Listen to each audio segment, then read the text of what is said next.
Et bonsoir. Salut tout le monde, bienvenue à tous dans l'émission Peuple du Rhône. Est-ce que le problème de son est résolu? Est-ce que vous m'entendez bien?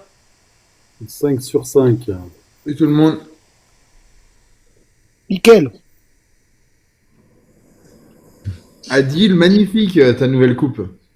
Ouais, t'as vu? Ah ouais, Ah, ça y est, on ah, est on kiffe reparti. là. Grand A. C'est quoi ça? Je Salut, vous salut. entendais juste avant les gars. Je vous entendais dans mon casque, maintenant je vous entends plus. À Oh l'instant. Bizarre. là là. Là, il va falloir renouveler le matériel. Nous on t'entend. Hein. Ouais. Ah, je les entends plus. Ah, ça y est. Ah, ça y est, je vous entends les gars. Moi, je sais pas Ah. que t'entends quoi. Là, tu Non, nous entends? ça coupe quand je parle. C'est bizarre. Faut jeter le casque. Et là, je les entends de nouveau. Et là, je les entends plus. Ah bah, C'est même pas pas, grave, on va y arriver. Bon, du coup, on se retrouve à 23h là, du coup. On fait comment? On peut se retrouver à 23 sinon. Faut que j'appuie à chaque fois pour vous laisser parler, c'est quoi ça? Et vous m'entendez bien? Ah ouais, très bien. Nickel. Oui. Ouais. Ok. Mais après, l'image, On a un effet bizarre, alors ça c'est jamais arrivé de ma vie, donc il faut que j'arrête de parler pour que je vous entende, c'est incroyable, c'est quoi ça, c'est nouveau. Après l'image elle est Voilà, saccadée bienvenue à quoi. tous dans l'émission Peuple du Rhône. Moi, Premièrement, j'ai pas- je tiens à m'excuser pour les problèmes de son et du live avorté hier soir. On repart sur des bases un peu étranges, mais ça va bien se passer, les gars. Alors, nous étions motivés. Hier, on avait préparé des dossiers intéressants pour animer la quotidienne. Malheureusement, rien ne s'est passé comme prévu. Toutes mes excuses au nom de Peuple du Rhône. Avec nous aujourd'hui, vos animateurs préférés. Donc, on a aujourd'hui Damien Iniesta, Grégory Zarbonne, Julien Bibol et Adil qui sont là pour animer. Donc, bienvenue à tous. Et C'est la c'est première fois un qu'on l'a plaisir fait, ça. de vous côtoyer au quotidien dans cette belle émission. On a beaucoup de sujets à voir ensemble. Déjà, comment vous allez, les gars? Nickel. Nickel. Ça va, ça va. Comme un mercredi. Écoute, Ok. ça va. Hein. Donc, on va commencer avec les dossiers d'actualité du jour. On a Mathieu Louis-Jean, on l'a appris notamment hier, on en a parlé un petit peu, mais c'était... Voilà, Mathieu Louis-Jean, le directeur sportif de l'Olympique lyonnais, convoqué le 30 avril devant la commission de discipline. Il exprime sa colère et son incompréhension pour le journal L'équipe. Donc il a expliqué notamment par rapport aux contre-performances de l'Olympique lyonnais, il a essayé un petit peu d'excuser les résultats sportifs de l'Olympique lyonnais. Il a dit on a joué 120 minutes contre Manchester United, on en a déjà parlé hier. On est rentré à 4h30 du matin vendredi et 48 heures plus tard, nous n'avons clairement pas fait le match qu'il fallait à Saint-Etienne. Il nous a manqué beaucoup de choses et dès ce matin on est allé en parler aux joueurs. On a aussi parlé avec le staff, maintenant on n'enlèvera pas de l'esprit que Lucas Tassin est expulsé après 25 minutes dimanche. Ça change totalement les choses sur ce match. Donc là, Damien, sur la déclaration de Mathieu Louis-Jean pour l'équipe, c'est quelque chose qu'on a souvent évoqué là ces derniers jours. Voilà, ton idée est déjà faite là-dessus. Ouais, ça me saoule, il faut passer à autre chose maintenant. Il y a un match dimanche contre Rennes, c'est bon, tout le monde l'a vu ce qui s'est passé. Bah, voilà, de toute façon, on peut pas revenir en arrière. Voilà, on a perdu ce match. Si on veut prétendre à jouer avec des champions, ben il faut gagner ces 4 matchs et voir ce que font les autres. Donc faire des déclarations 3 jours après, une semaine après, 6 mois après, on s'en fout, c'est passé. Voilà, il faut que les joueurs se reconcentrent. Voilà, maintenant il y a Lyon-Rennes, il y a Lyon-Lens, on va à Monaco et Angers. Ça doit être 4 victoires si tu veux espérer avec des champions. Voilà, après ils font ce qu'ils veulent, s'ils veulent faire des déclats jusqu'à la fin de saison. Voilà. Ouais. Moi, ça me gêne un Il a peu. aussi dit zéro contact avec la Ligue. La seule chose qu'il y a eu, un rapport de l'arbitre le concernant, parce qu'à la mi-temps, il a essayé d'intervenir, Mathieu Louis-Jean, Ouais. pour s'expliquer avec l'arbitre. Et ça n'a pas plu. Je voulais avoir des explications sur ce qui s'était passé. Il a dit, mais sinon, à part cette convocation devant la commission mercredi prochain, rien du tout. Pas un échange avec l'arbitre. Je comprends pas. Je voulais des explications, il a dit. Voilà, Grégory, ton avis là-dessus?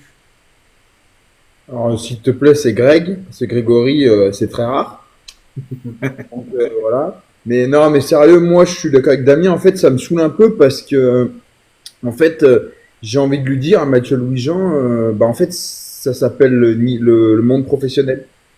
Donc en fait, si tu veux, moi j'aime bien parce que le club nous dit oui, on veut aller loin, on veut aller en Ligue des Champions, tout ça, mais en fait, les gars, enfin, en fait, ce que vous avez vécu, ça s'appelle le monde professionnel.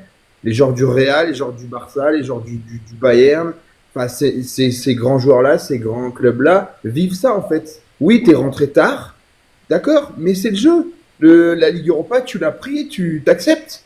Voilà. Après, bon bah, on va pas te mettre ton match. On n'est pas le PSG, on va pas te mettre ton match un derby un mercredi. Voilà. Maintenant, bon bah, Stassin, c'est passé, c'est passé. Il y a eu une injustice. Le monde est bourré d'injustice, voilà. Et c'est tout. Mais maintenant, faut arrêter toujours de se victimiser. On le voit que on est un club entre guillemets qui est on va dire dans le viseur de la ligue. Donc chaque fois qu'ils peuvent entre guillemets nous mettre des bâtons dans les roues, ils nous les mettent. Maintenant, c'est bien d'en parler, mais voilà, c'était avant quoi. Moi, j'ai surtout envie d'entendre qu'ils nous disent, bah, je suis allé voir le coach, je suis allé voir les joueurs, au lieu de dire oui, mais on les a vus après le match et tout. C'est pas après le match, je suis allé voir, c'est pas après le derby, c'est après Manchester pour moi. Et qui nous disent, bah voilà, là on a fait des erreurs, maintenant on va apprendre de nos erreurs, parce qu'un grand club, voilà, se relève toujours et on apprend de nos erreurs. Mais là, pleurnicher, entre guillemets, oui, il y a eu de l'injustice, on est tous d'accord pour le dire. Mais franchement, pleurnicher pour dire oui, mais vous comprenez, on est rentré à 4 heures du matin. Ben ouais, mais mec, ça s'appelle le monde professionnel en fait. Si t'es pas prêt à faire ça, tu peux pas. Et même ces déclats, lui en plus, on l'a jamais entendu parler de lui. C'était le directeur de la cellule de recrutement. Là maintenant, il est directeur sportif, entre guillemets, on va dire, il est entre guillemets directeur sportif, mais on l'entend jamais non plus, à part pour pleurnicher, tu vois, des choses comme ça. Ça fait 2 ou 3 fois qu'on l'entend, c'est tout.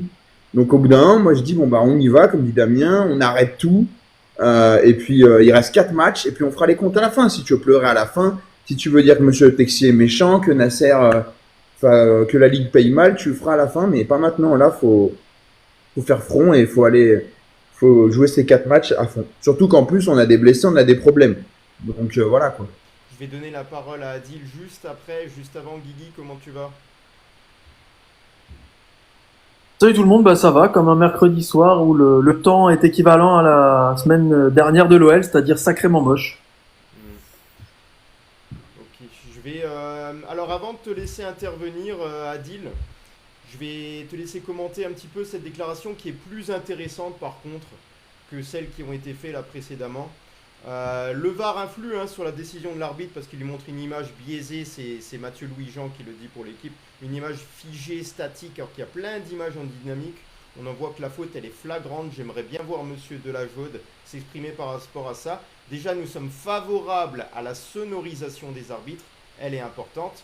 Quand Monsieur Le Texier s'adresse au VAR devant l'écran, ça dure 8 secondes. Il aurait pu demander des images supplémentaires. Là, lui dit non. Je pense qu'il touche le pied. Ah d'accord, ce n'est pas sérieux.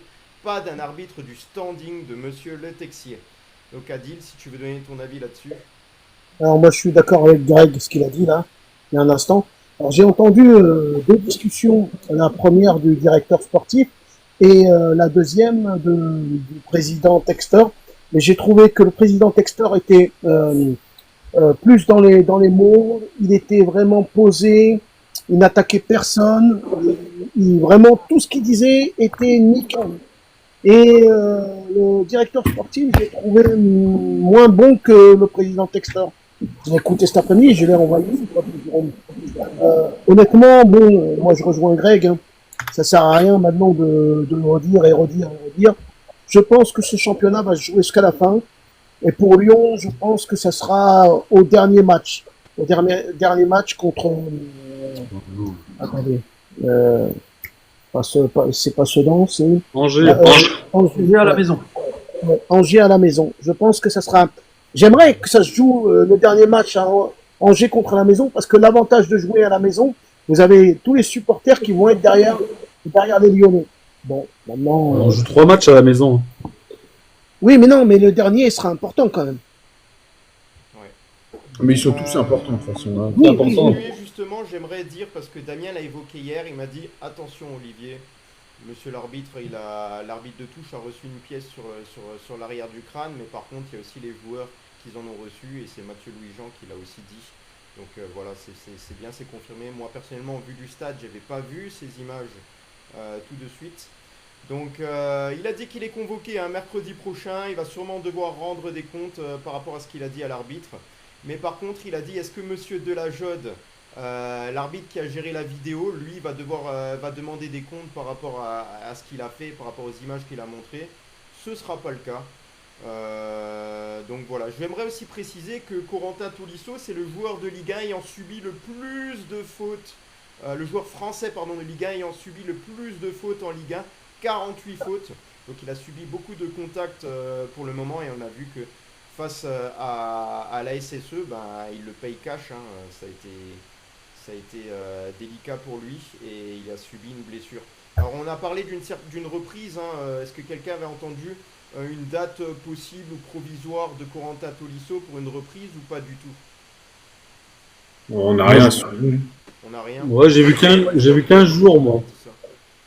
Moi, j'ai fait un tweet tout à l'heure et un article. Je sais pas si vous l'avez vu. Il y a quoi, Greg? D'Ivoire? Et ben non, de toute façon, le diagnostic officiel du club, enfin le communiqué officiel du club n'est pas sorti.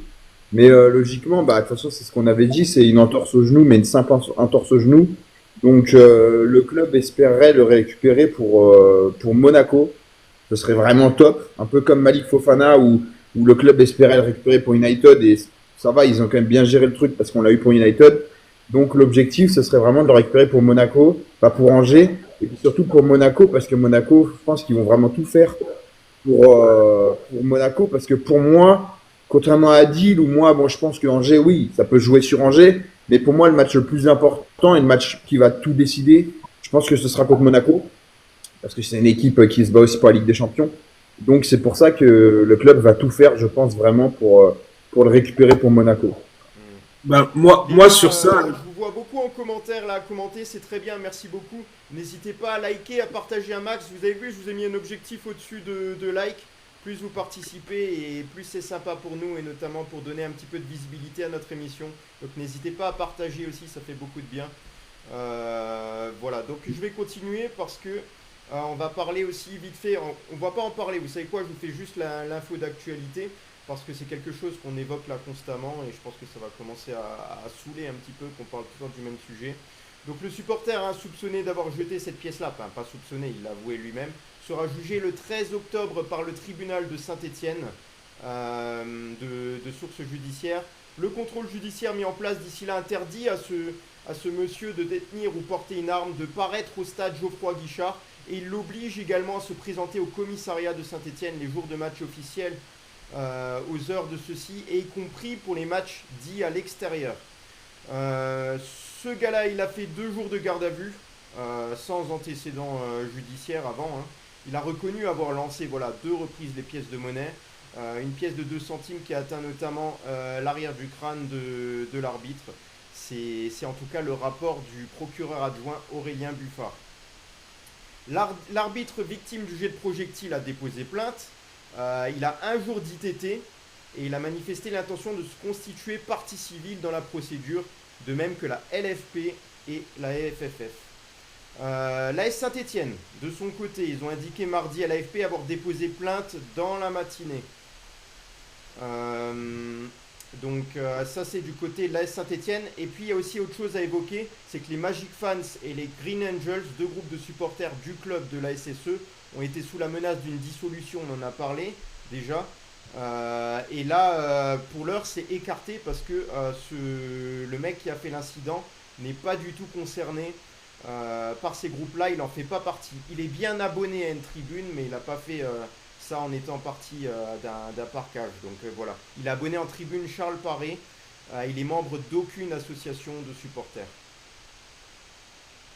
Voilà, Juju, ces gestes-là que tu vois dans le football qui se répètent avec pas mal de violence, est-ce que tu penses, comment tu vois l'issue de tout ça? Est-ce que tu vois dans le temps que ça peut se détériorer ou tu considères que si la Ligue et le conseil d'administration et tout ça se passe autour pour la sécurité trouvent des solutions, on pourra peut-être réduire ce genre de gestes? Mais on a l'impression que dans le football, il y a quand même la violence qui est là constamment. Réduire, je sais pas, mais si on sanctionne pas, oui, ça va faire qu'empirer, je pense. Donc, pour moi, il faut des sanctions quand même. que ça soit une pièce de monnaie, une bouteille ou n'importe quoi, je pense qu'il faut sanctionner ces mauvais gestes. Ouais. Greg, je voudrais reprendre la parole, s'il te plaît. d'Ivoire. On n'entend pas. Ouais.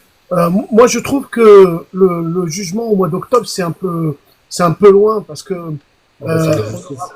on aura passé le championnat, on saura qui ira en Ligue des Champions ou pas, et de sanctionner un acteur que au mois d'octobre, moi, je trouve que c'est un peu loin. On aurait dû taper fort directement et dans les Bah, un mois.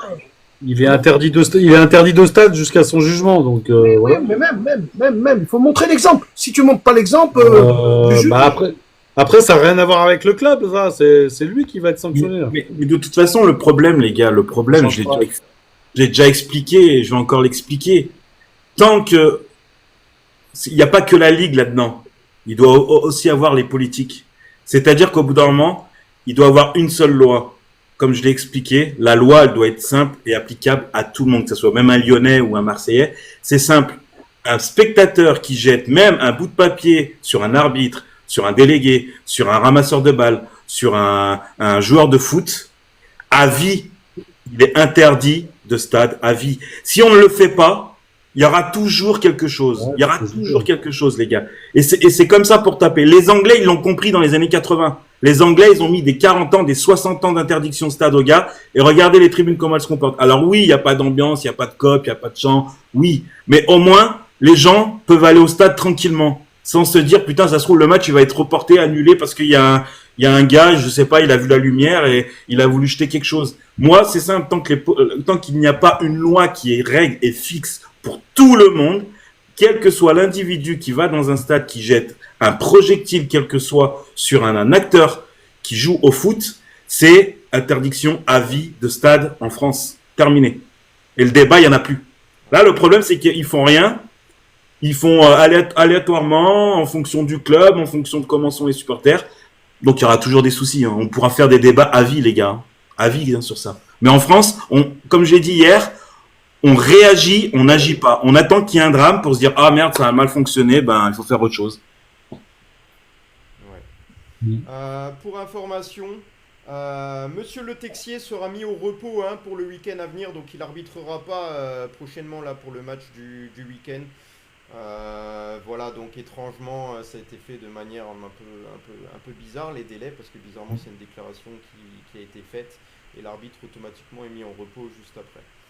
Bon, c'est un petit peu, ça peut cacher des choses. On continue avec l'actualité, les gars, parce qu'on a encore beaucoup de choses à voir et par rapport à tout ce que je vous ai préparé, on n'a pas tant avancé que ça. Donc, Olivier, hier soir, on apprend que Neom a assuré sa promotion en Saudi Pro League. Prêté cet hiver par l'OL avec une option d'achat en cas de montée. Saïd Benrahma est donc officiellement transféré. Attends de voir pourquoi cette page. Depuis son arrivée, le milieu offensif. Ah, sympa. Ok. Donc sur le transfert de Saïd Benrahma, je vais demander à Guigui de commenter un petit peu ça. Le transfert de Saïd Benrahma, est-ce que c'est un joueur déjà à la base qu'on aurait dû se séparer du côté de l'Olympique Lyonnais, ou il nous aurait apporté quelque chose, tu penses, sur cette deuxième partie de saison? Bah, compliqué. Après, quand Nouama se blesse, tu te dis que tu aurais bien aimé avoir un ailier en plus, mais tu peux pas prévoir une blessure du ligament croisé de Nouama et la blessure de Fofana qui suit, sinon tu as 15 joueurs par poste et on peut pas se le permettre. Au final, financièrement, on retombe à peu près sur nos pattes, il me semble. On avait payé 14 plus quelque chose ou 12 plus quelque chose. Enfin, on perd pas trop d'argent sur lui, on va dire, sachant qu'il était quand même pas tout jeune. Bah écoute, tant mieux pour lui s'il peut s'éclater là-bas, il monte en première division. Nous, on récupère un peu d'argent, on en avait besoin. Il avait un salaire pas neutre quand même, hein, il venait avec un salaire anglais, on va dire. Donc écoute, c'est le début, on va dire, du dégraissage un peu des... Et c'était pas le plus gros salaire, mais il avait un salaire peut-être dans le top 7, top 8, donc bon. Il a disputé 11 matchs cette saison, il a marqué à 4 reprises et délivré 6 passes décisives.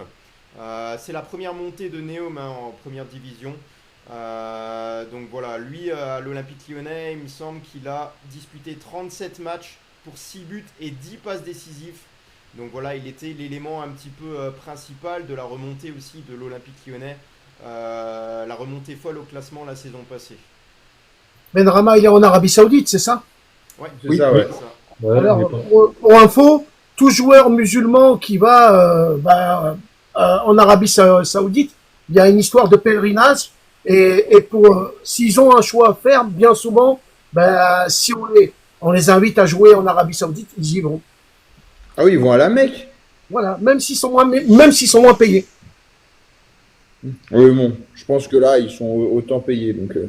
Oui, Ne oui. me fais pas trop de soucis pour son compte en banque, ça devrait aller. Bon, la petite vanne du jour, c'est une information. Je vous mets un petit peu d'humour parce que là, entouré de Lyonnais, ça va être marrant. Je vais me faire tacler de tous les côtés. Mais qu'est-ce qu'on en a à faire de ça? Je le sens venir. Donc, il y a un fromager implanté sur Saint-Etienne qui a proposé à ses clients Des quenelles, une ouais. quenelle gratuite pour fêter la victoire de Saint-Etienne dans le derby contre Ouais. Lyon. Il avait fait la promesse samedi à la veille de la rencontre en cas de victoire face à l'Olympique Lyonnais. Il a dit, bien sûr, tout le monde s'est moqué de moi, y compris les fervents supporters. On m'a dit que je ne prenais pas de risque. Et finalement, il a tenu sa parole. Donc voilà, à Saint-Etienne, on vend des quenelles gratuitement. Donc c'est pas une vente en soi. Mais voilà, c'est un petit peu ça montre un petit peu la rivalité entre les deux équipes. On cherche à humilier la ville adverse. Et moi, je vous rappelle également que j'étais entouré de supporters stéphanois durant ce match à Geoffroy Guichard. Et je peux vous dire que déjà en avant-match, c'était à mort les Lyonnais, des gros mots et des insultes. Et j'étais là, je me disais, qu'est-ce que je faisais là en plein milieu? Parce que forcément, quand tu vas en tribune latérale, tu te dis que tu vas être plutôt tranquille. Là, c'était pas du tout le cas. Il y avait des supporters qui étaient déjà très, très agressifs verbalement. Bah, je crois qu'on tient là l'info du jour, l'info de l'année, bah, grâce à Olivier, merci. Bah, c'est bon les quenelles. Moi j'adore les quenelles, moi. Je faisais des quenelles, moi. Mardi soir, les joueurs de Fofana, on part à l'espace avec la Nationale 3, se sont qualifiés pour la finale de la Première Ligue, donc hier soir. Un tournoi regroupant les meilleurs centres de formation européens. Ils ont battu Fulham 2-0. Je crois que ça fait 5 des 6 derniers matchs où ils sont invaincus. Ils se retrouveront en finale face à Nottingham Forest. Nottingham Forest aussi, hein, attention qu'il faut quand même un bon parcours. L'équipe justement de Gaïda Fofana est toujours classée 3e en championnat. Ils sont à une marche seulement d'un sacre européen. Et pour gagner cette Coupe d'Europe, il faudra se séparer de Nottingham Forest. La formation anglaise, elle a battu l'Atlético Bilbao 2-0. La date du dernier match, elle n'est pas encore connue, mais l'OL devra se déplacer encore une fois. La rencontre aura lieu au City Ground de Nottingham. Et on a appris aujourd'hui également, concernant Gaïda Fofana, que l'entraîneur part quelques semaines, en tout cas de base là en Belgique, pour tenter de faire monter le club d'Eagle en première division. Donc ça va être compliqué pour Gaïda Fofana parce qu'en fait, Molenbeek était classé premier pendant un long moment, puis maintenant ils sont descendus à la 3e place, donc ils ne peuvent pas accéder directement à la remontée en D1. Donc Gaïda Fofana, sa mission c'est d'accéder grâce au play-off à la remontée de son équipe. Alors se séparer de Gaïda Fofana à ce moment-là, alors que la Nationale 3 de l'OL elle cherche aussi à monter au classement et elle va jouer une finale de coupe, ça c'est vraiment délicat. Après c'est un petit peu aussi le jeu de John Textor qui fait ça. Qui c'est qui veut commenter un petit peu ça? Je vais demander à Guigui. Écoute Guigui, là par rapport à tout ce que fait John Textor et notamment rapatrier Gaïda Fofana, parce qu'on sait que c'est une situation délicate pour Molenbeek s'ils n'arrivent pas à remonter. Est-ce que tu penses que c'est un bon choix? Il le parachute pour quelques semaines dans un championnat qu'il connaît pas forcément, avec une équipe qui va découvrir un peu au dernier moment. Qui était le coach de Molenbeek jusqu'à présent? Yannick Ferreira. Et Yannick Ferreira vient de se faire écarter. Ok. C'est du Textor tout craché. Hein. Si demain il veut envoyer, j'exagère, mais Fonseca ailleurs, il le fera. Hein. Il s'en fout un peu, je pense. Il tente un coup, il se dit ok, peut-être que ça marchera. Et c'est un peu dommage pour l'OL, pour les jeunes, parce que le mec fait toute la saison avec eux. Il les aide à les emmener en finale et en championnat, ça se passe bien. Du coup, faut remplacer Gaïda Fofana à l'OL. T'as aucune certitude que ça marche à Molenbeek. C'est un pari comme Textor en fait beaucoup. Ça peut fonctionner, mais un peu, il jette une pièce en l'air, quoi. Et il verra de quel côté ça tombe en priant que ce soit le bon côté. Mais c'est pas certain du tout. Et c'est là, les gars, qu'on peut faire le bilan de John Textor. Pourquoi? Je regarde, j'ai une invite. Non, c'est pas la personne là concernée. Le propriétaire de l'OL, donc John Textor, il s'est déjà séparé de nombreux entraîneurs ces derniers temps et ces dernières années. Ça fait 4 ans qu'il est dans le monde du football, John Textor. Que ce soit à Botafogo, à Molenbeek ou à Crystal Palace, il a limogé pas mal d'entraîneurs. On va faire le point par rapport à l'OL. Donc on avait Laurent Blanc, Jean-François Vulliez, Fabio Grosso, Pierre Sage, Jorge Maciel, bon, Paulo Fonseca. Alors ça, je sais pas si on peut vraiment compter dedans parce que c'est plutôt un relais. Du côté de Botafogo, Luis Castro, Claudio Cassapa, Bruno Lage, Lucio Favio, Thiago Nunes, Fabio Matisse, Arthur Jorge, Carlos Leira, Claudio Cassapa, Renato Paiva. Et du côté de Molenbeek, Vincent Evrard, Claudio Cassapa, Bruno Irles, Yannick Ferreira et maintenant Geida Fofana qui est en place. Du côté de Crystal Palace, alors il n'y a pas que lui qui choisit du côté de Crystal Palace. C'est Patrick Vieira, Patrick McCarthy, Roy Hodgson, Ray Lewington, Oliver Glasner. Donc voilà, il y a eu pas mal de changements de coach. Sous Paulo Fonseca, on en compte 21 ou 27, il me semble. Je sais plus, j'hésite entre les deux chiffres, je l'avais lu, il me semble. Ça doit être, il me semble, 21 c'est déjà beaucoup. Il me semble que c'est 21, j'hésitais entre les deux chiffres là. Donc voilà, c'est énormément d'entraîneurs. Greg, justement, sur le changement de coach constamment, est-ce que c'est plutôt nocif pour les résultats sportifs des clubs ou est-ce que c'est une façon de mettre la pression justement sur ces entraîneurs de la part de John Textor? Bah, de toute façon, c'est sa stratégie, mais elle est mauvaise, on le voit depuis le début. Tout simplement, c'est pas forcément nocif, le mot est un peu fort, mais pour moi, et on l'a vécu avec Pierre Sage notamment, c'est tu te tires une balle dans le pied en fait. Tu te tires une balle dans le pied, Molenbeek, franchement, le mec, enfin, je comprends pas moi, mais le Belge là, Ferreira, il est premier du championnat, il perd 3 matchs. Bon, l'objectif c'est de pas d'être champion de Belgique, l'objectif c'est de monter. Enfin, d'être champion de Belgique de deuxième division, je parle. C'est de monter. Bon, ok, tu perds des matchs. Enfin, c'est parce que tu perds 3 matchs que tu vires ton entraîneur pour jouer. Je crois qu'il joue dès demain contre Lokeren, il me semble, contre Lokeren. Mais pour le reste, voilà. Mais c'est du Fonseca. C'est du Textor tout craché, tout simplement. Et franchement, moi, je vois pas où. Enfin voilà. Si jamais Molenbeek, on leur souhaite, remonte très bien. Bon, il y a aussi des problèmes financiers également. Donc c'est même pas dit que même s'ils montent sportivement, financièrement, ils peuvent s'assurer financièrement. Donc il y a ça aussi, mais bon, ça c'est autre chose. Mais en tout cas, ouais, non, c'est ridicule, c'est nul. Enfin voilà quoi. En fait, Textor, le problème c'est que, alors Crystal Palace, je suis pas d'accord parce que pour moi, ça n'a rien à voir avec lui. Pour moi, c'est limite le bouffon de la farce. Crystal Palace, je suis désolé. D'ailleurs, ses parts sont toujours pas vendues, voilà. Mais bon, ça c'est autre chose. Il y a des rumeurs. Mais pour moi, non, ça fonctionne pas. Ça fonctionne pas. C'est une stratégie qui est vouée à l'échec. Et la preuve, regarde là, par exemple, t'as eu, bon, ça c'est une rumeur, mais bon, il s'est entre guillemets embrouillé avec Laurent Prudhomme. Peut-être qu'il va partir. En fait, à chaque fois que tu t'opposes contre lui ou tu fais un truc qui va pas, bah il te vire. Voilà, donc c'est en mode américaine, de toute façon c'est marche ou crève. Le problème c'est que dans le foot et surtout en Europe ça marche pas comme ça. Et il y aura pas de résultat comme ça, faut pas rêver. Parce que Fonseca, ça se trouve, je sais pas moi si on perd, et je souhaite pas, mais si on perd contre Rennes, et par exemple on est en Ligue Europa, ça se trouve il est pas là, tu vois, l'an prochain. Donc au bout d'un moment, tu vois, ça peut pas marcher. Aux États-Unis peut-être, en Europe ça marche pas comme ça en fait. Et et tant qu'il aura pas compris ça, pour moi ça sera compliqué tout simplement. Laissez la parole à Damien qui a quelque chose à dire. Bah, moi, le mot nocif, je le trouve pas fort parce que le mot nocif, côté humain, Textor, il est très nocif. On l'a vu avec tout ce qu'il fait. Enfin, c'est un mec très instable. Et dans le football, enfin, si t'as pas de stabilité, ben ça se ressent sur les résultats, comme Lyon le fait cette année. Un coup, pendant 3 semaines, on est bon, et après, pendant un mois, on est mauvais. Enfin, tu peux pas avoir de la stabilité au club si tu changes d'entraîneur tous les 6 mois, tous les 3 mois. 21 entraîneurs en tout avec tous les clubs qu'il a. Excusez-moi, mais c'est énormissime. C'est énormissime. J'ai jamais vu ça dans un club enfin, dans un groupe football ou dans les clubs. Enfin, nous, à Lyon, déjà, on a changé je ne sais combien d'entraîneurs. Enfin, s'ils pensent avoir des résultats, le problème, c'est que maintenant, admettons Fonseca, il veut plus le garder. L'entraîneur qui va venir au club, il va se dire, je vais être mangé à quelle sauce? Parce que je vais faire 4 bons résultats et je vais en faire 4 mauvais. Enfin, je vais virer, quoi. Enfin, au bout d'un moment, je pense qu'il n'y a plus aucun entraîneur qui voudront travailler avec John Textor. Et ça se comprend. Moi, je suis entraîneur. À chaque fois, il est limogé, hein.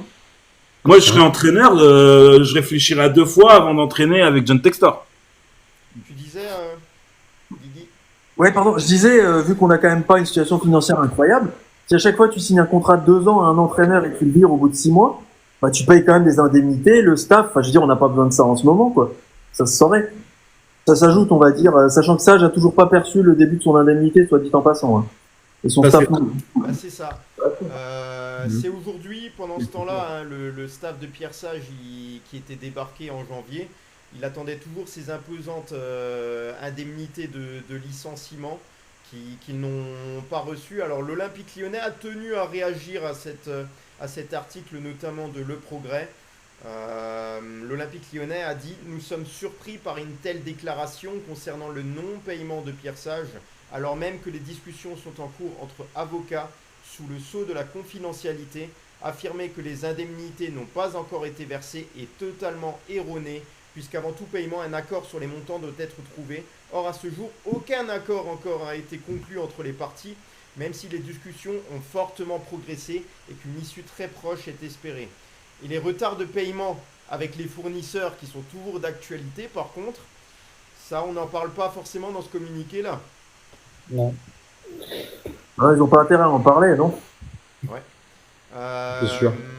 Juju, sur ce fait-là, est-ce que c'est pas inquiétant déjà qu'il y a encore des fournisseurs qui n'aient toujours pas reçu leur versement par rapport à certaines, comment on appelle ça, certains échanges, ils ont toujours pas reçu par rapport à leurs services, voilà.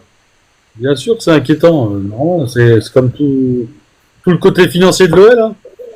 Et même moi, qu'on me dit qu'au niveau salarié, ça va encore dégraisser. Apparemment, il va y avoir une deuxième vague de licenciements aussi. Et des vrais licenciements, là, pas des.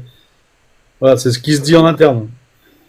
Ouais. Alors, selon les informations de Le Progrès, hein, ces négociations sont en voie d'aboutir pour Pierre Sage et Jamal Alaoui, tandis qu'un accord a été trouvé pour les 3 autres membres du staff. Pour Rémi Vercoutre, Rui Salemos et Denis Valour, c'est réglé.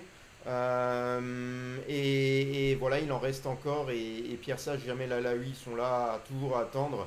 Donc l'OL dément toute absence de versement d'indemnité. Voilà, ça c'est sur ce point de vue-là. Vous n'avez rien à ajouter là-dessus, sur celui.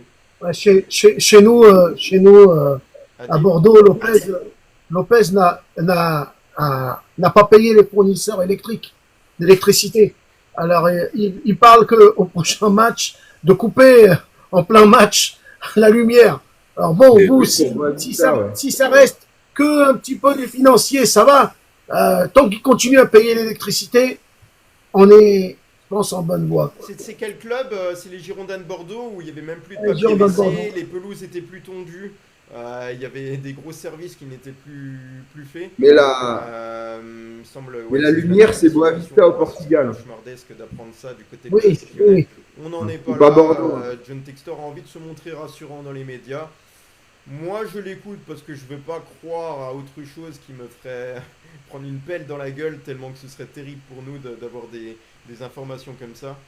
Donc voilà, on va voir de toute manière. Là, on attend le prochain passage devant la DNCG parce que c'est là-dessus qu'on devrait chercher à se rassurer. Pour le moment, il manque encore certaines conditions pour l'Olympique lyonnais pour se rassurer totalement. Hein. Il n'y a pas que les ventes de joueurs.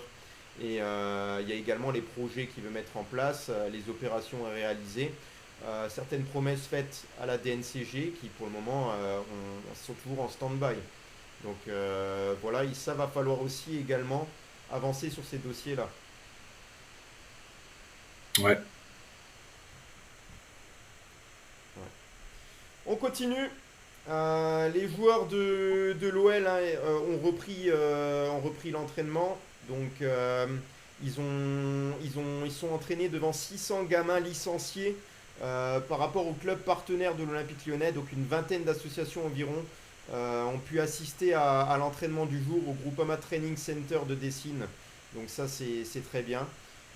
C'est une démarche qui témoigne de la volonté de l'OL de redynamiser les partenariats, après que plusieurs d'entre eux aient déploré des relations mauvaises avec John Textor. Des contacts ont été multipliés ces derniers mois avec les clubs amateurs de la région pour que la relation avec l'OL ait de nouveau un intérêt pour tous les partis. Alors ça, on avait lancé une alerte là-dessus. On avait expliqué qu'il y avait des clubs partenaires notamment qui cherchaient à s'écarter de l'Olympique Lyonnais parce qu'il y avait soit plus de relations, plus de communication, des relations conflictuelles. Il y a notamment le club, il me semble, de Saint-Priest qui s'est lié à l'AS Monaco. Voilà, c'est une grosse perte parce que c'est aussi un club, il me semble, qui a fait découvrir par exemple Nabil Fekir, si je ne me trompe pas, et d'autres joueurs. Donc quel est justement le point noir, Guigui, par rapport à ça? En quoi c'est important d'avoir des jeunes clubs, des clubs avec des jeunes licenciés, partenaires de son propre club? Bah, si derrière tu veux en faire monter quelques-uns, si t'as plus de clubs partenaires, t'as plus de jeunes, tu utilises plus le vivier de la région et tu te retrouves un peu perdu, quoi. C'est les autres clubs qui profitent un peu de ton, entre guillemets, du vivier local, régional. C'est quand même un peu con que Saint-Priest il se fout avec Monaco. Enfin, c'est quand même le signe qu'il y a quelque chose qui n'a pas forcément fonctionné. C'est quand même complètement, enfin, c'est dommage, quoi. Je veux dire, c'est dans la région, c'est juste à côté. T'as quand même un club qui a sorti énormément de joueurs. Les mecs préfèrent se mettre ailleurs. Je sais pas à quel point c'est Textor qui gère aussi ça, ou est-ce qu'il l'a délégué à quelqu'un. Il peut pas tout gérer non plus, notre ami Textor, hein. C'est pour ça qu'il a une équipe en dessous. Est-ce qu'il a délégué suffisamment cette partie-là? Je sais pas. Mais pour moi, c'est quand même pas une bonne nouvelle. Enfin, pas un bon signe, en tout cas. Ouais. N'oubliez pas, les gars, là à peu près, on a déjà 56 minutes qui sont passées, c'est fou, ça passe à une vitesse, c'est qu'on prend du plaisir aussi à faire ça. N'hésitez pas, les gars, à liker, à partager un maximum, à ramener un petit peu de monde, des amis également. Parmi vous, n'hésitez pas à follow ceux qui n'ont pas encore follow pour suivre quotidiennement. On fait des quotidiennes, des avant-matchs, des débriefs à la mi-temps. On fait également les matchs commentés en live. N'oubliez pas, merci pour le follow d'ailleurs. N'oubliez pas également que je vais aussi participer à un concours pour les demi-finales justement de commentateurs sportifs de la région Moselle. Donc voilà, je suis qualifié pour les demi-finales. Il fallait notamment pas mal de vidéos sur soi, des données, etc. Et il se trouve que ça a bien plu, donc ça vous permet également pour nous et pour Peuple du Rhône de pouvoir, on va dire un petit peu, gagner en expérience, être un peu plus efficace pour vous. D'ailleurs, voilà, si Damien, Guigui et Juju et Adil veulent faire des formations, n'hésitez pas, je peux vous orienter vers des formations adéquates. Ça pourrait nous rendre un peu plus. Des formations de quoi? Des formations de quoi? Commentateur? Pardon? Moi, je pourrais pas commenter un match, les gars, je serais trop violent au micro. Et Juju, il aurait le profil, hein, Juju. Ouais, moi, ouais, ça a travaillé, ouais, par contre. Ouais, Juju, il ferait chanter, il chanterait des chansons pendant le match. Juju, je peux essayer de le faire en duo avec toi, il n'y a pas de souci, hein, ça peut aider. Ouais, mais après, ouais, ça peut, oui, ça peut, mais pour l'instant, j'ai pas le bagou à fond, quoi. Ok, ouais. Non, t'es bien, Juju, franchement. Quand tu Non, me mais fais- après, non, mais je parle pour faire On va commentateur. revenir sur un point parce que c'est On va notamment avoir Damien des- qui l'a expliqué hier. Damien a expliqué hier que Nemanja Matic, c'est pas vraiment une blessure. Nemanja Matic, c'est surtout une prise de tête aussi avec Paulo Fonseca, une espèce de voilà, relation compliquée. Donc c'est vrai qu'il y a eu des très mauvais résultats face à Manchester, Saint-Etienne, c'est une semaine de merde. Et il se trouve effectivement que Nemanja Matic aurait séché le derby et usé de l'argument de la blessure diplomatique. Il aurait été blessé dans son orgueil de ne pas avoir disputé la moindre minute contre Manchester United, que ce soit à l'aller comme au retour, malgré ses déclarations qu'il a pu faire. On le sait, il était ultra motivé pour jouer face à Manchester United. Et voilà, donc ce que m'a dit Damien, ça s'est confirmé. Moi j'avais un petit peu des doutes, je pensais surtout à une blessure. Alors il y a certains médias qui laissent une certaine incertitude, mais là il se trouve que notamment Le Progrès, j'ai croisé aussi un article aujourd'hui qui dit bien qu'il y a des tensions entre Nemanja Matic et Paulo Fonseca. Ouais, il y a surtout de l'incompréhension du joueur en fait. C'est c'est pas en fait, je pense que je sais pas si Fonseca a vraiment au départ discuté au match aller que Matic n'allait pas jouer aux joueurs quand il a vu qu'Akwaku était titulaire. C'est plus ça qui l'a frustré sur le coup. Après on l'a vu à Auxerre, il a super bien joué, il a fait un super match. Et puis derrière, il a été remis on va dire sur le banc. Alors, on ne sait pas vraiment si Fonseca a réellement discuté avec le joueur, mais il se dit que c'est surtout ça que Matic accepte pas, en fait. Qu'il en est capable de recevoir que son coach est capable de lui parler, quoi. Et c'est surtout ça où Matic a un peu les boules. Et et Adil notamment aussi avait dit que Nemanja Matic aurait pu apporter pas mal d'expérience dans ces matchs-là. Et que tu trouvais ça dommage qu'il ne soit pas sur la pelouse, notamment après aussi ses déclarations, mais il n'y a pas que ça, la qualité du joueur aussi. La seule difficulté pour Nemanja Matic, c'est de tenir dans l'intensité, mais après, voilà, on l'a pas vu une seule minute, que ce soit à l'aller ou au retour. Ouais, bah oui. Mais bon, après, c'est l'entraîneur qui décide. Tu es un professionnel, s'il te dit que tu restes sur le banc, bah, tu peux faire ce que tu veux, c'est lui qui décide qui fait. Même si le gars est bon, s'il décide de le laisser sur le bon, bah, comme ça, c'est pas autrement. Tu voulais dire quelque chose, Juju ? Vu les problèmes qu'on a eu au milieu de terrain là où il a pas joué, je pense qu'il aurait pu faire quelques minutes quand même. Mais bon. Et moi, je vous ai dit hier, notamment que le milieu Paul Akwaku, Veretout et Taner Tessman, ça fait trop yaourt nature là au milieu de terrain, comme le dit si bien Walid Acharchour. Il passe derrière Akwaku qui a pas joué de la saison pour les 2 matchs les plus importants contre United. C'est un ancien de la maison, il a plus de 600 matchs en pro. Je comprends qu'il ait été énervé et quand on lui dit à côté, mais t'inquiète pas, tu vas jouer à Auxerre. Mec, c'est la fin de sa carrière, il s'en fout de jouer à Auxerre, je vais être méchant, mais il a fait le job en plus, qu'il ait pas eu le droit à 1 minute. Je peux comprendre qu'il soit vraiment frustré. Encore plus si Paulo Fonseca lui a pas complètement expliqué, qu'il lui a fait s'entraîner 30 minutes le long d'Old Trafford pour lui dire finalement tu rentres pas. C'est pas un gamin de 16 ans à qui tu dis, tu gères aussi le joueur quand même en fonction de son statut. Il faut lui expliquer les choses, quoi. Je pense que ça aurait été important et la preuve, il est de retour à l'entraînement visiblement dès aujourd'hui et c'est une bonne nouvelle parce qu'avec l'absence de Coco, on aura besoin de joueurs au milieu et il sera amené à jouer, je pense, contre Rennes quelques minutes, je sais pas en tant que titulaire ou remplaçant, mais je pense qu'on aura besoin de lui sur ces derniers matchs. Mais du coup, en plus, Guigui, là, Oui. on s'aperçoit que complètement, nos matchs, si on passe au travers au milieu de terrain dans nos matchs, c'est totalement compréhensible. Puisqu'en fait, pratiquement personne joue les mêmes matchs ensemble. Il y a un match, tu passes de Matic, Tessman et Tolisso. Un match, tu passes de Veretout, Akwaku, Tolisso. Enfin, tu vois, c'est quand même bizarre de te dire que tu vas jouer, t'es une équipe européenne, t'es une équipe qui va peut-être jouer la Ligue des Champions l'année prochaine, et en fait, t'as aucun automatisme qui est mis en place. Alors qu'à la base, que quand Fonseca est arrivé, on avait l'impression qu'il avait ses joueurs, Veretout était un peu plus à la cave, et d'un coup, il a changé ce système. On ne sait pas ce qui s'est passé dans sa tête à Fonseca pour en fait changer complètement ses plans. C'est ça que j'arrive pas à comprendre, moi. T'as les clés en main, t'es en train de reprendre un groupe, on l'a dit plusieurs fois, notre groupe est en train de renaître, on était super contents, on sentait qu'il y avait quelque chose, mais il a voulu encore tout rechanger au milieu de terrain, et ton milieu de terrain, c'est ta base de travail pour jouer au football. Et moi, c'est ça que j'arrive pas à comprendre, en fait. Qu'est-ce qui s'est passé en une semaine dans la tête de Fonseca?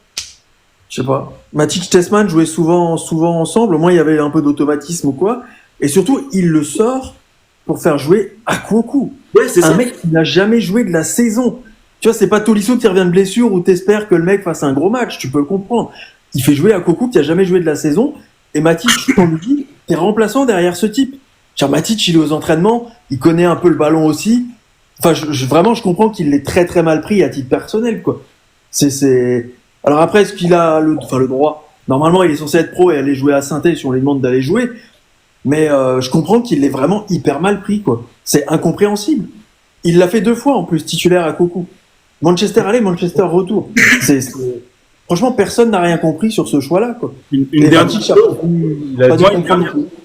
chose qui me paraît encore plus bizarre, c'est qu'on nous dit qu'il est blessé à la hanche. Il est blessé à la hanche avant le match de Saint-Etienne. C'est annoncé comme ça par le club, mais ça veut dire que le médecin du club, il est avec Matic. Enfin, je sais pas. C'est quand même très spécial ce qui s'est passé aussi là avant le match de Saint-Etienne. Blessure à la hanche. Là, on apprend que c'est pas vraiment une blessure à la hanche. Il est là en plus, il revient facilement, donc c'est pas vraiment une blessure qu'il a eue. C'est ça qui me paraît bizarre, c'est que même alors les mecs du staff étaient d'accord. Enfin, c'est bon, je trouve ça quand même bizarre. En plus, il n'a pas joué à Manchester. Bah oui. Il n'a pas joué à Manchester. Ah, la blessure, elle dans Lyon dimanche avec ses gamins. Enfin, excusez-moi, la blessure, elle aurait pu venir d'Auxerre Oui. ou bien avant. Et Ça fait quand même un délai assez long pour se remettre en forme pour jouer Saint-Etienne. Et pour Manchester, il est dans le groupe. C'est ça qui est il est bizarre. dans le groupe et il s'échauffe en plus. Ouais, il y C'est a ça que. Parce qu'il nous dit oui, mais il n'a pas joué aussi. Parce que bon, alors Tessman, pour le match aller, faut pas oublier qu'il n'était pas là parce qu'il était à l'accouchement de sa femme. Donc voilà. Il y a ça aussi. Donc c'est pour ça aussi qu'il a peut-être il a changé. Berry, non Non, Tessman aussi. Non, t'es contre Manchester. Berry, Ouais, contre c'était Manchester. le derby. Mm. Voilà. Mais ce qui est bizarre en fait, c'est qu'il nous dit oui, mais en gros, Matic, le samedi en conférence de presse, il nous dit oui, Matic est blessé à la hanche, donc il sera pas là pour Saint-Étienne, mais il était blessé jeudi. Mais s'il est blessé, pourquoi tu le prends dans ton groupe? Et pourquoi on le voit en plus, on voit les caméras de Canal un moment faire un gros plan sur lui, à la je crois 110e minute de jeu, en mode qu'est-ce qu'il fait? Pourquoi il rentre pas quoi? Voilà. Donc au bout d'un moment, il y a quand même des choses qui sont un petit peu bizarres. Et là encore, Fonseca, pourquoi il nous dit pas la vérité quoi? Pourquoi déjà il l'assume pas? Il dit pas Matic, j'ai pas voulu le faire jouer parce que voilà, je sais pas moi, je pensais qu'il allait peut-être s'énerver, il était peut-être à fleur de peau, mais non, il nous sort une blessure. Donc je pense que ça aussi quoi. Et je pense de toute façon un footballeur, faut lui dire entre guillemets, les mecs c'est ok, c'est des jeunes joueurs, mais bon les mecs ils sont pas bêtes et mieux vaut leur dire la vérité, comme toi, comme nous. On préfère qu'on nous dise la vérité, ça fait peut-être mal et tout, machin, mais au moins qu'on nous barre, qu'on nous balance, qu'on nous traîne à droite à gauche, quoi. Si lui avait dit la vérité, moi je pense qu'il aurait. Voilà. Parce qu'en plus, surtout que Fonseca, il arrive, personne ne le connaît, ou on le connaît de Milan. Il a eu une expérience à Milan hyper traumatisante. Donc voilà, il connaît pas vraiment les mecs et tout. Et ensuite, tu leur inspires même pas la confiance. Ouais, mais Voilà. il a quand même entraîné Lille, Greg. Hein? Il a quand même entraîné Lille. Oui, mais alors? Non, mais ce que je veux te dire, tu dis il connaît pas, mais il connaît quand même la Ligue 1. Non, si, il connaît pas les joueurs de Lyon. Ah oui, bah, comme tout entraîneur qui arrive, oui. Voilà. Donc au bout de 3 mois, tu connais pas le mec et puis tu lui c'est un match où ça lui tient énormément à cœur, on le sait. Il a répondu à Onana, ça voulait dire qu'en plus il mettait le club en avant, voilà. Et donc là, tu le fais pas jouer et en plus derrière, tu nous vends entre guillemets une soi-disant blessure. Donc le mec, non seulement tu comptes pas sur lui, donc en gros tu le mets entre guillemets un poignard dans le dos. Et derrière, au lieu d'assumer et dire bon bah c'est vrai que j'ai fait une bêtise, c'est vrai que Matic aurait dû jouer. On a tous vu que Matic aurait dû jouer, on l'a tous dit. Voilà. Et derrière, en plus, en gros, c'est pas de ta faute. Je pense qu'il y a ça aussi, le fait de pas assumer, tu vois. Voilà. Après, c'est toujours pareil. Si on s'était qualifié, je pense que peut-être que ça serait pas sorti comme ça, tu vois. C'est toujours pareil. Voilà. Mais bon, c'est vrai que c'est limite son comportement à Fonseca. Et franchement, ça commence à faire beaucoup. Entre le pétage de câble avec l'entraîneur, entre jouer au petit chimiste avec Akwoku. Enfin voilà, et maintenant la blessure, ça fait quand même limite 3 erreurs en 3 mois. Au bout d'un moment, faut que voilà. Mais bon, je pense Fonseca aussi, après je finis, mais a eu, comme j'ai dit, pour ça que pour moi au final, on fera le bilan à la fin, mais je pense pas que ce soit une bonne chose de l'avoir pris, parce que le mec, je pense qu'il a été traumatisé par Milan, parce que le gars, on lui a quand même dit, il a quand même appris de la presse, hein, qu'il était viré un dimanche soir après un match, voilà, et il est viré, je crois, le 1er janvier ou un truc comme ça. Et derrière, reprendre un club tout de suite. C'est pour ça que Textor a foncé sur l'occasion, tête baissée, en se disant je vais avoir un coach, je vais avoir un nom, je vais avoir un truc. Mais manque de peau, en fait, tu as eu quelqu'un qui, je pense, c'était peut-être pas. Comme tu vois Pierre Sage actuellement, qui dit bon, ben voilà, moi c'est bon. Maintenant, je commence à être prêt, je suis prêt à reprendre un club.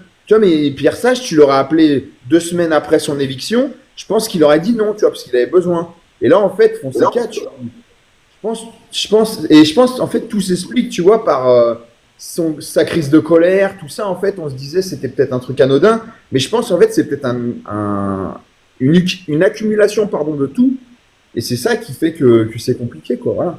Et à Milan, quoi qu'on en dise, c'est traumatisant.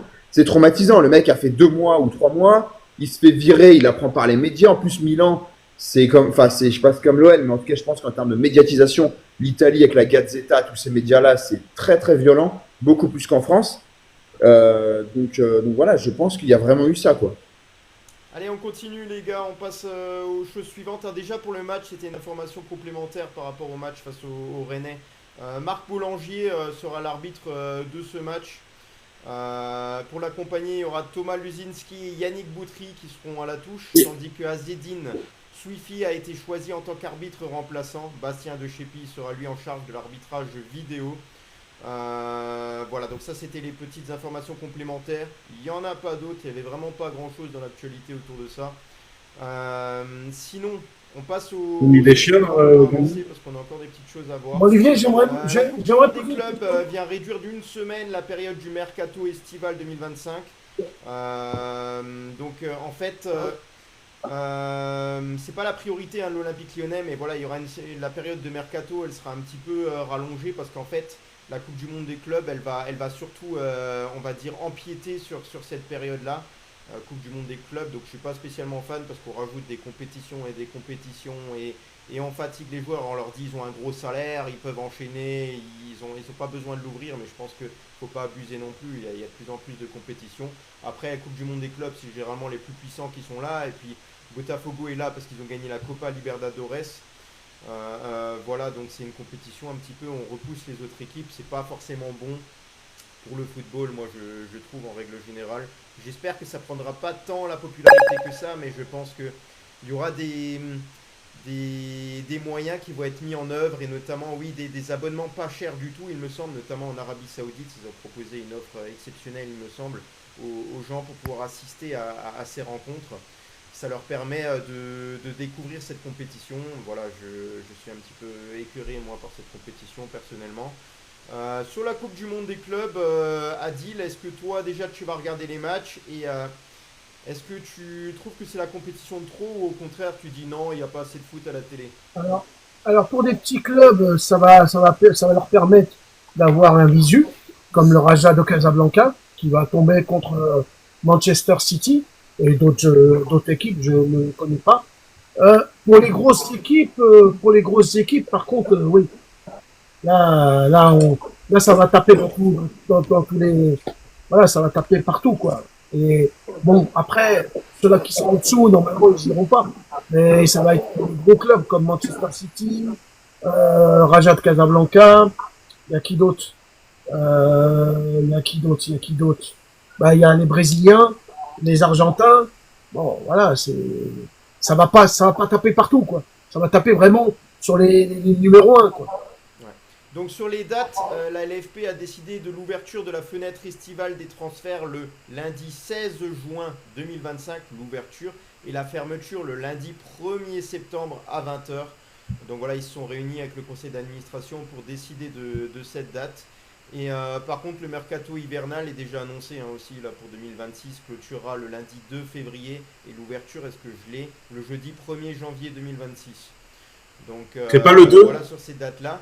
Mais l'Olympique Lyonnais, eux, ils ont d'autres priorités, et j'espère, même si John Textor sera du côté de...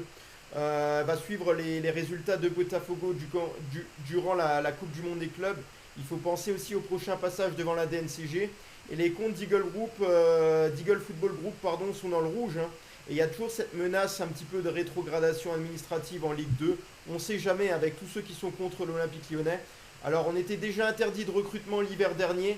Et il serait possible, selon certains médias, qu'on soit à nouveau interdit de recrutement si la situation ne s'améliore pas d'ici la prochaine fenêtre de mercato. Donc imaginez une interdiction de recrutement également cet été. Ça veut dire qu'on ne pourrait vraiment pas mettre nos stratégies de jeu en place. Damien, justement, Quel serait ton ressenti si tu voyais que ton club était à nouveau interdit de recrutement pour une période aussi importante que le mercato estival? Bah, il va falloir menotter les joueurs pour qu'ils restent, Voilà. déjà. Sinon, t'as plus d'équipe. Maintenant, de ce que je sais, c'est que la Ligue des Champions est indispensable pour l'Olympique Lyonnais. Indispensable. Même la Ligue Europa, ça suffira pas, les gars. Ça suffira pas pour le club. Là, il faut absolument que la Ligue des Champions soit acquise à l'OL. On verra. Mais bah, écoute, si on est interdit de recrutement, bah, on a intérêt à former des bons jeunes et à voir ce qui va se passer. Mais j'espère que les joueurs vont vouloir rester à l'Olympique Lyonnais aussi. Parce qu'on n'aura pas le droit de recrutement, mais on aura le droit de vendre. Donc voilà. On sera obligé de vendre d'ailleurs, sans doute. Ah oui. Avant, Est-ce que pour Eagle, aujourd'hui, ça serait pas mieux de vendre deux groupes sur les quatre qu'ils ont, pour se reconcentrer sur les deux plus grosses équipes et ramener de l'argent? Tu veux dire quoi, vendre des clubs les Bah, moins sur le- puissants de Eagle Football Voilà, pour voilà. essayer de... Je sais pas, c'est vrai que lui, ce qu'il recherchait Tiens, selon hein, John Textor, c'est Quoi, une domination un petit peu dans tous les championnats. Alors pareil que Jean-Michel Aulas, quand il a construit l'empire de l'Olympique Lyonnais, il l'a construit un petit peu trop vite, hein, avec les structures, la micro-ville là autour, tout ça, il s'est un petit peu endetté, l'aréna, tout ça. Au lieu de faire durer dans le temps, peut-être il s'est dit, je suis pas là si longtemps, j'aimerais précipiter un peu le projet, il a son âge aussi. Donc voilà, il allait tellement vite que finalement les finances ne suivaient plus à la fin en tout cas de son mandat. Et puis du côté là de Eagle Football, John Textor a construit quelque chose, hein, une relation entre plusieurs clubs, mais je pense qu'il veut dominer un petit peu le monde, acheter une équipe dans chaque championnat. On le rappelle qu'il voulait acheter une équipe au Portugal aussi, il veut racheter une équipe en Angleterre. Voilà, il veut un petit peu être présent partout. Et il se précipite ses projets alors que finalement on a besoin aussi d'argent dans les caisses. Donc il faut faire attention à ce qu'il fait. C'est pour ça qu'on a entendu toutes ces rumeurs alors qu'on était interdit de recrutement. On se dit c'est pas possible, il y a quand même une couille quelque part. Ça peut pas continuer comme ça. Mais Olivier, il y a quand même quelque chose, moi, Comment tu peux arriver à essayer à vouloir acheter d'autres clubs alors que tu es endetté? Enfin, moi, si j'ai des dettes, c'est compliqué pour que les banques elles me prêtent de l'argent. Moi, j'arrive pas à comprendre. Avant de vouloir conquérir le monde ou racheter tous les clubs que tu veux, règle ta situation. Enfin, je veux bien que tu sois un Américain, que les Américains ils voient toujours grand, beau, tout ce qui, c'est les meilleurs, c'est les champions du monde. Mais au bout d'un moment, règle ta situation, essaye de faire de tes clubs une pérennité dans les finances, mais arrête de nous sortir. Je veux rentrer en bourse, je veux conquérir un club de première ligue avec un pourcentage de part énorme pour moi. Enfin, arrête.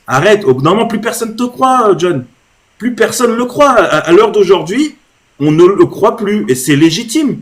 Parce qu'on dirait je sais pas, on dirait que il vit sur la lune, tranquille.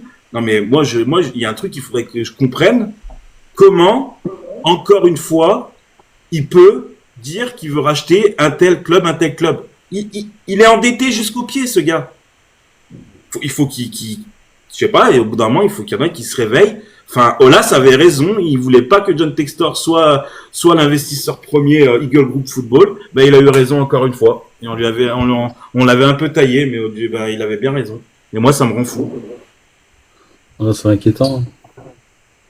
Ouais, Parce que parce que si on se sépare déjà l'année prochaine, si on se sépare, Lacazette s'en va. S'il y a d'autres cadres qui s'en vont, l'équipe va ressembler à quoi? Et si on est interdit de recrutement? on va prendre un maximum de joueurs du centre de formation pour les mettre. Ouais, à cette allure-là, on va faire. Alors que c'est même pas la base première du projet de John Textor.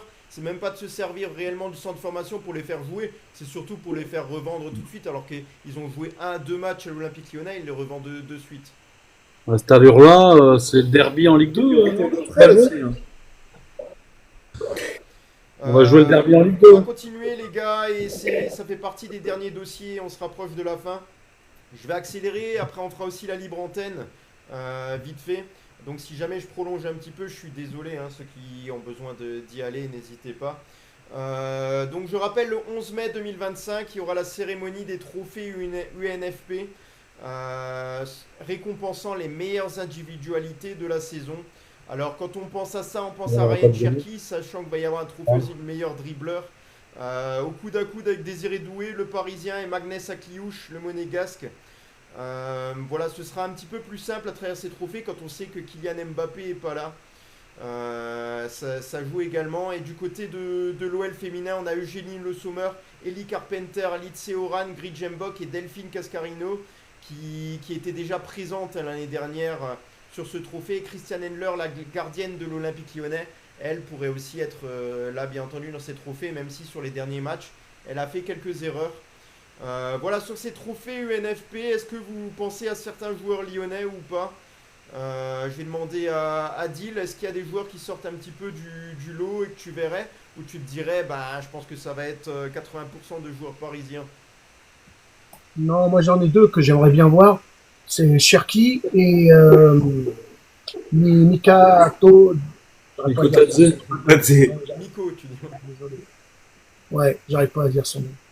Ces deux-là, ouais, moi j'aimerais bien les voir. Après, c'est sûr que tu vas pas en avoir, beaucoup, hein. Tu vas voir ceux-là qu'on voit qui marquent des buts. Ouais, voilà. Ces deux-là, moi j'aimerais bien. Moi, je vous l'annonce, hein, les gars. On aimerait, mais je vous l'annonce, il y aura 0 Lyonnais. Ah, il faut arrêter de rêver. Mais oui, mais au bout d'un moment, il faut dire les choses comme elles sont. On aura 0 Lyonnais. On le sait très bien. Vous croyez vraiment, avec tout ce qui s'est passé dans la saison, qu'ils vont mettre des joueurs lyonnais?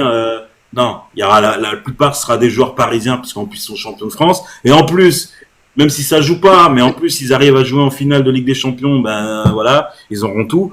Mais même si j'aimerais bien avoir Ryan Cherki de gagner un trophée, mais il faut pas se leurrer. Les Lyonnais auront 0 trophée, vous verrez. Chez les filles, on va espérer chez les filles. Ouais, chez les filles, voilà, chez les filles, oui. On est d'accord que c'est pas le plus important d'avoir une statuette UNFP, hein, au final. Hein. Ah ouais. Enfin, je veux dire, ça reste un truc.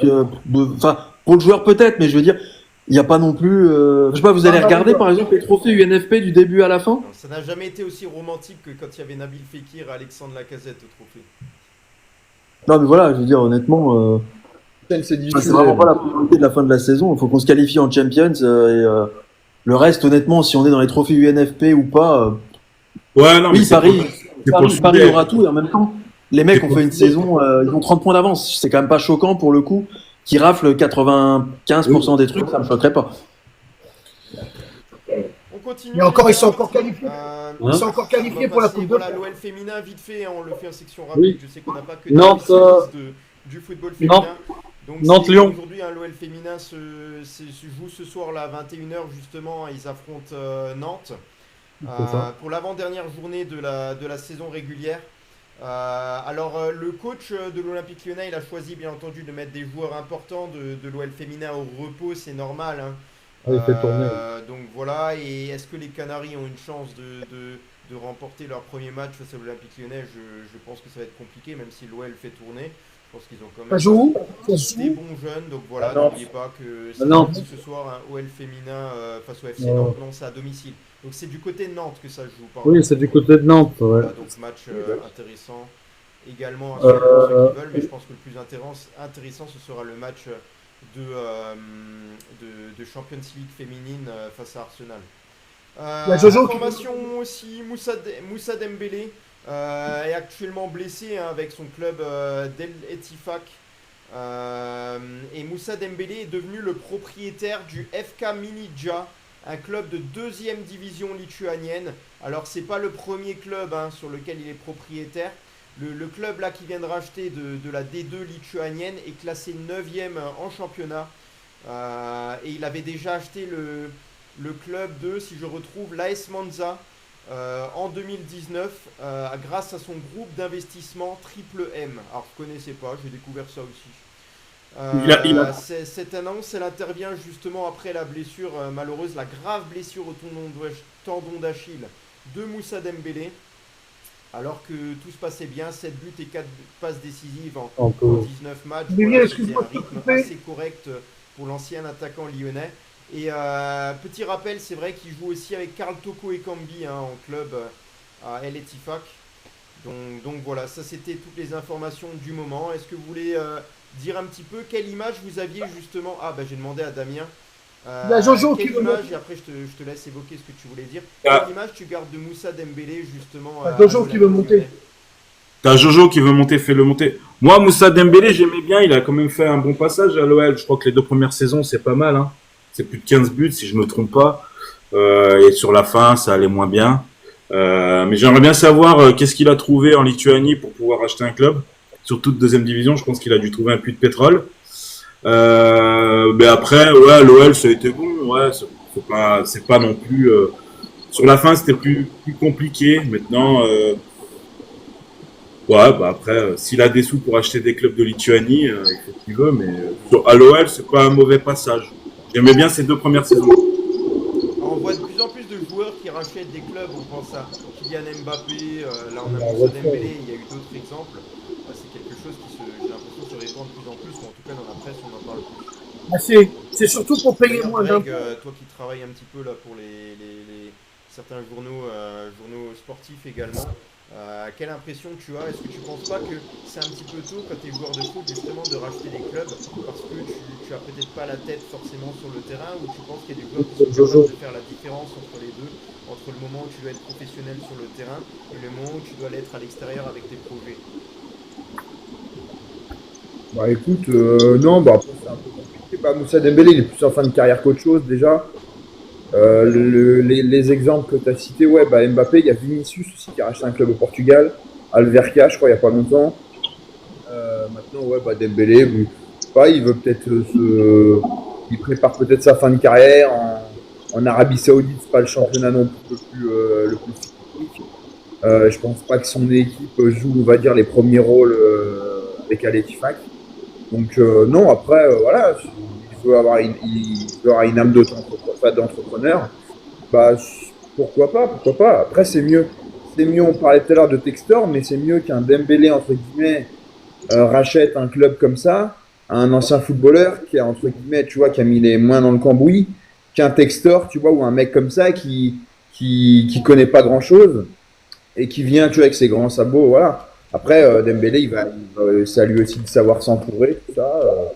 Mais bon, après, c'est pas non plus l'info du siècle, mais après, voilà, c'est bien. Au moins, ça montre qu'il aime le foot, il est dedans. Après, voilà, pourquoi la Lituanie, comme Damien, j'en sais rien. Ouais, c'est un peu Mais en tout cas, voilà, ça, il aide au développement, quoi, tout simplement. Voilà. Non, mais c'est surtout que leur argent, bah, ils le mettent dans des clubs. On voit Mbappé, par exemple, sur Caen. C'est une histoire d'imposition. Hein. Voilà. Hein. C'est pas, il s'est levé un matin, il a dit, bah tiens, je vais prendre le club de Caen. Moi, je pense qu'il s'en fiche. Hein. Ah, bah, si tu penses que c'est une histoire d'imposition, comme tu dis, Ah oui. tu m'apprends peut-être un truc, je l'avais même pas. C'est pas quelque chose que je connais, effectivement. Est-ce que quand tu réinvestis un peu ton argent dans tout ça, ça bien sûr. réduit les impôts? Je m'apprends un truc. Enfin, après, Ça met- Mbappé, il paye plus ses impôts en France, hein, Adil. Hein. Oui, mais même en Espagne, je pense que bah, il a une entreprise. Même en Espagne, les règles, ils doivent être les mêmes. On est en Europe, ça doit être les mêmes pour tous. Hein. T'es en Europe, tu investis dans un club.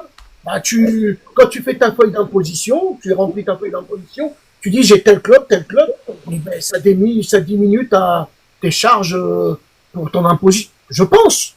Je suis pas sûr de ce que je dis. Allez les gars, Je sais on pas. garde Non, une mais ça place peut être- là pour la Ça peut libre être une antenne, les gars, solution maintenant, postulez. moi, je trouve. Merci, Ouais, hein, c'est merci. pas mal. N'hésitez pas à partager encore, ça fait plaisir. Vous étiez nombreux quand même sur ce live, ça fait plaisir. On est là quasiment tous les soirs ensemble.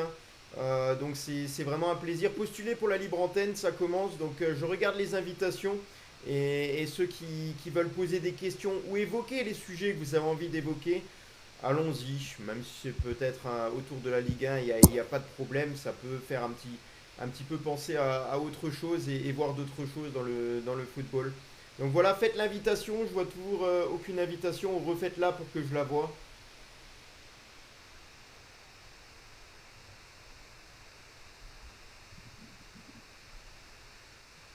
Voilà. Ici, vous êtes timide d'un seul coup, les gars? Personne. Allez. Alors, Noama sur le départ ou pas? Alors, Ernest Noama, je sais pas. Il y a beaucoup de joueurs, je pense, de l'Olympique Lyonnais qui ont une valeur marchande. Noama, je pense qu'au vu de sa grave blessure, je sais pas, j'avance un peu les pions. Je pense qu'il sera un joueur de l'Olympique Lyonnais pour la saison prochaine. Parce que sa blessure et sa rééducation, ça va aller très très loin, hein. On a Mangala qui a le même souci de grave blessure, hein. Ouais. Qui nous appartient toujours, soit dit en passant. Donc on a quand même 2 mecs avec des ligaments en vrac qui ont coûté un peu de sous qu'on pensait peut-être revendre. C'est pas dont on pourra pas jouer avec eux tout de suite en début de saison prochaine, quoi. Faudra attendre un peu. Pourrais-tu faire un point sur les joueurs prêtés du côté de l'OL? Oh là là, les gars, j'ai pas préparé mes fiches, hein, vous me demandez beaucoup de choses. Ah, Ouais, Greg, on a Amin Sarr, tout ça, t'as dit quoi? d'une. On a Amin Sarr, d'une. Ouais. On a. Alors, j'ai pas. On va bien trouver, hein. On n'a pas. Laziri, je sais pas si Laziri, il est prêté ou il est totalement à Molenbeek. Le On a retour de Adrielson. Canal+, vous en pensez quoi? C'est-à-dire, est-ce qu'il y a plus d'infos que ça? Alors, je vais demander plutôt à Damien et Greg là-dessus. Est-ce qu'il y a vraiment un retour de Canal+? C'était surtout deux, trois articles là, deux, trois lignes dans des articles qui disaient que possiblement il y a des discussions avec Canal+, mais bon, est-ce qu'elles ont avancé? Ça, j'en doute. Bah, t'as des discussions avec Canal, oui, Canal, je sais plus quoi, Saada, là, le chef, le directeur de Canal, il a dit, oui, il y a des discussions, mais ils ont pas envie de se refaire avoir comme ils se sont fait avoir par le passé, par des commissions, je sais plus quoi, ils avaient perdu de l'argent ou, enfin bref, Bean avait eu plus d'argent au final, je sais plus quoi, il y avait une histoire comme ça, a dit Saada. Donc oui, il y a des discussions, mais Canal va pas se faire manger par Monsieur Labrune, hein, ça c'est une certitude. Mais il y a des discussions sûr. maintenant où ça mène, on le C'est saura. surtout c'est surtout que le problème, c'est la brune, quoi. C'est-à-dire que, je sais pas si vous avez vu, mais il y a eu donc CVC qui a. Donc il y a Nicolas Taverneau, qui est ancien patron de M6, qui, entre guillemets, alors je sais plus quel rôle il a, mais il doit négocier, entre guillemets, auprès de. C'est CVC, je crois qu'il a engagé, il me semble. Il doit négocier, en fait, pour, entre guillemets, les droits TV. Et en fait, lui, il est là pour, entre guillemets, resserrer les liens avec Canal. Le problème, c'est qu'en fait, Canal, et c'est ça depuis le début, hein, ça n'a pas évolué. Canal, en fait, ils en veulent pas forcément au football français. Ils en veulent surtout à l'homme qui est à la tête du football français, Vincent Labrune, qui fait n'importe quoi, qui est incompétent au possible. Et en fait, c'est pour ça que ça bloque, parce que je pense sincèrement que. Parce que, de toute façon, je pense que le président de Lens, Textor notamment, d'autres présidents, et des présidents même qu'on connaît pas, qui ont rien dit, sont entre guillemets pas contre que Canal revienne, parce que ça pourrait sauver entre guillemets le foot français. Mais le problème, c'est que en gros, c'est Labrune, et tant que Labrune part pas, entre guillemets, voilà, parce qu'en fait, c'est lui qui leur a au final fait à l'envers, quoi. C'est lui qui l'a fait à l'envers, et c'est surtout, c'est même pas Saada, c'est plus Bolloré, qui est vraiment le grand patron. Saada, c'est le patron de Canal, pas de Canal, du groupe, on va dire, et on va dire Bolloré, c'est la société entière.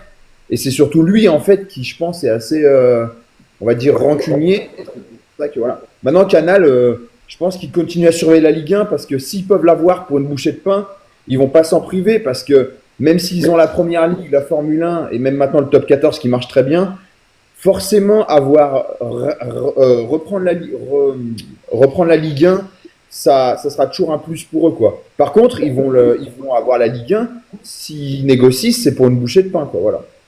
Et Taverneau il sera toujours président d'M6 ou... Non, Taverneau, c'est fini depuis longtemps, M6, mais je disais ça parce que il est connu, il était à Bordeaux avant, c'est ça, hein.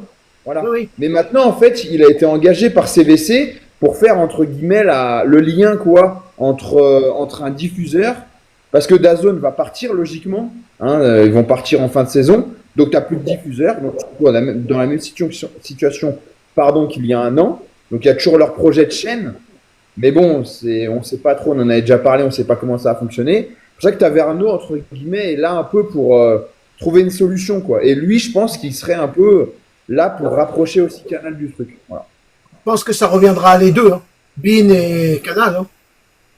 Après, il faut voir aussi parce que c'est toujours pareil, c'est aussi, bon, Labrune, c'est le patron, entre guillemets, mais le vrai patron, c'est Nasser, on le sait tous. Et vu que Nasser, lui, il a Bein, eh ben, il va peut-être pas accepter de. Parce que Canal va arriver en disant, bah, nous, on veut peut-être toute la Ligue 1, tu vois. Et le problème, c'est que Nasser va dire, bah non, et d'où le conflit d'intérêts, on en revient toujours à la même chose. Nasser peut dire, bah non, moi, je suis le grand patron, moi, c'est moi qui donne l'argent, Bein est là et tout. Donc, il faut que la Ligue 1, on ait au moins 1 ou 2 matchs sur Bein. Et c'est là que ça peut bloquer. Bon, là, on verra dans les prochaines semaines. Mais c'est encore un foutoir sans nom. De toute façon, le football français, que ce soit l'arbitrage, bon, bah, la LOL, même les clubs français, hein, c'est le bordel. À tous les étages, c'est un bordel sans nom, de toute façon. Malheureusement. Damien, tu voulais ajouter quelque chose là-dessus? Non, non, Greg a tout résumé. Ok, Juju, j'ai une question un petit peu compliquée. Je sais pas pourquoi d'instinct, je me dis, elle sera pour Juju, celle-là. Ah bah Alors celle-là, putain. on la reçoit souvent, cette question-là. Elle va être pour Juju. Est-ce que Bon, tu crois dis-moi. toujours à la Ligue des Champions pour l'Olympique Lyonnais? Moi, je t'avoue que la semaine là qu'on vient de passer, pour moi, elle m'a un peu calmé là-dessus, sur ce sentiment. Après, ouais, avoir le match de Rennes samedi. Si on réagit, si vraiment, parce que je pense que les joueurs ont quelque chose à se faire pardonner par rapport aux supporters aussi, donc j'espère ils vont gagner. La victoire va être là pour ça aussi, pour la Ligue des Champions. Voilà, un dernier mot, les gars. Ben, pour moi, les matchs à domicile qui arrivent, Lyon-Rennes, Lyon-Lens, sont capitales. Tu fais un nul sur les 2 matchs, tu iras pas en Ligue des Champions. Voilà, c'est mon prono. Ah, n'oubliez pas, les gars, hein, que la rediffusion intégrale de cette émission, notamment, sera sur YouTube, Peuple du Rhône. Allez voir, vous tapez simplement sur YouTube, Peuple du Rhône, c'est tout simple, abonnez-vous. Dites-le nous, envoyez-vous un message en commentaire et on vous remerciera. C'est un grand plaisir, donc n'hésitez pas. Et puis, donc merci aux auditeurs, hein, pour le soutien, votre fidélité. On espère que l'émission vous a plu. Donc voilà, on se retrouve très vite et il me semble déjà demain, ce sera à la même heure, 19h. C'est en fonction des disponibilités également de chacun. On verra ceux qui sont là. En tout cas, on s'écrit dans le groupe. Et merci à tous pour le soutien. C'est grâce à vos commentaires. Les cadeaux, c'est Merci à vous. gentil, mais c'est pas le plus important. Le plus important, c'est les partages, les likes et tout ça. N'oubliez pas qu'on avait un objectif au-dessus. Et il n'est pas atteint, mais on l'atteindra demain. C'était l'objectif des 10 000 likes. Donc voilà, merci à tous. Merci les gones. Nous sommes Merci à le vous. Peuple du Rhône. Merci. Allez, l'OL. Ciao, ciao. Allez, Loël. Top.